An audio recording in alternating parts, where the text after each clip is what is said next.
નમસ્કાર ખેડૂત મિત્રો, સ્વાગત છે તમારું અમારી યુટ્યુબ ચેનલ વરસાદની અપડેટમાં। તો મિત્રો, હમણાં વરસાદનો એક નવો રાઉન્ડ આવી રહ્યો છે જે નાનો એવો હશે અને કયા કયા વિસ્તારોમાં તે નાના એવા રાઉન્ડમાં કયા વિસ્તારોમાં વરસાદ પડવાની વધારે સંભાવના રહેશે અને કેટલો વરસાદ પડવાની સંભાવના રહેશે તે બધી વાત કરશું।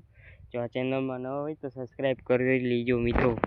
તો મિત્રો, અહીંયા તમે જોઈ શકો છો કે 9-10 તારીખે આપણને એક સિસ્ટમ ઉપર જોવા મળી રહી છે। 8 તારીખે અહીંયા તમે જોઈ શકો છો હાલના સમયે 8 તારીખે આપણને એક અહીંયા આટલી સિસ્ટમ જોવા મળી રહી છે જે ગુજરાત તરફથી ઉપરથી આપણે જતી રહી છે અને કયા કયા વિસ્તારોમાં તે વરસાદ લાવવાની છે તેના પહેલાં આપણે જોઈએ તો 6 તારીખને સાંજના સમયે દક્ષિણ ગુજરાતના કોઈક વિસ્તારોમાં વરસાદ પડવાની સંભાવના રહી છે। બાકી રાત્રિના સમયે દક્ષિણ ગુજરાત, સૌરાષ્ટ્રના દરિયાકાંઠે કોઈક વિસ્તારોમાં વરસાદ પડવાની સંભાવના રહેશે।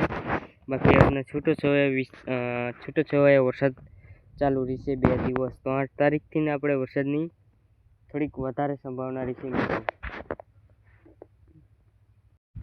તો મિત્રો, તમે 9 તારીખે અહીંયા જોઈ શકો છો કે ઘણા બધા વિસ્તારોમાં વરસાદ પડવાની સંભાવના રહેશે, જેમ કે અમદાવાદ છે, ગોધરા છે, મહેસાણા છે, સાબરકાંઠા છે, ગાંધીનગર છે, પાટણ છે, આ બધા વિસ્તારોમાં વરસાદ પડવાની સંભાવના રહેશે। 9 તારીખે તમે જોઈ શકો છો કે કચ્છના વિસ્તારો છે, રાપરના વિસ્તારો છે, મોરબીના કોઈક વિસ્તારો છે, સુરેન્દ્રનગર છે, આપણે જોવા જઈએ તો અને વલસાડ છે, નવસારી છે, ડાંગ છે, આમાં કોઈક જગ્યાએ વરસાદ પડવાની સંભાવના રહેશે। તમે જોઈ શકો છો કે આ સિસ્ટમ કયા કયા વિસ્તારોમાં વરસાદ લાવવાની ખાસ સંભાવના રહેશે અને સૌથી વધારે વરસાદ રહેવાની સંભાવના મહેસાણા, ગાંધીનગર અને અમદાવાદ અને લુણાવાડા છે, આ વિસ્તારોમાં વરસાદ પડવાની ખાસ સંભાવના છે। તો બાકી 10 તારીખે પણ તમે જોઈ શકો છો કે ઘણા બધા વિસ્તારોમાં આપણને વરસાદ જોવા મળી જશે અને આ રાઉન્ડ આપણે 11 તારીખ લગીને હશે। તો મિત્રો, હવે આપણે ઓમ પણ જોઈ લઈએ કે કયા કયા વિસ્તારોમાં ખાસ કરીને વરસાદ પડવાની સંભાવના રહેશે। આપણે 10 તારીખે જોઈ શકીએ છીએ કે 10 તારીખે પણ આપણે ઉત્તર ગુજરાત, મધ્ય ગુજરાતમાં ભારે વરસાદનો નવો રાઉન્ડ આવી રહ્યો એવું લાગી રહ્યું છે મિત્રો। તો મિત્રો, તમે 8 તારીખે જોઈ શકો છો કે ક્યાંય વરસાદ આપણને ક્યાંય જોવા મળી રહ્યો નથી, ખાસ કરીને દક્ષિણ ગુજરાતમાં જ આપણને જોવા મળી રહ્યો છે।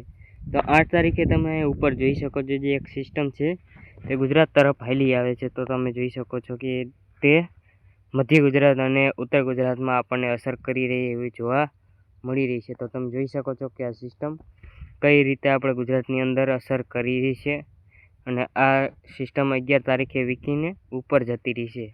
તો મિત્રો, તમે 24 કલાકનો જોઈ શકો છો, 24 કલાક ક્યાંય વરસાદ નહીં હોય, જેવો જ 2 દી થાય છે ત્યાં દક્ષિણ ગુજરાત ઘણા બધા વિસ્તારોમાં વરસાદ પડવાની સંભાવના રહેશે। બાકી 8 દિવસના પણ જોઈ લઈશું કે ઘણા બધા વિસ્તારોમાં વરસાદ આપણને જોવા મળી રહ્યો છે। તો મિત્રો, હવે મળશું એક નવા વિડીયોમાં। લાઇક, સબસ્ક્રાઈબ જરૂરથી કરી લેજો।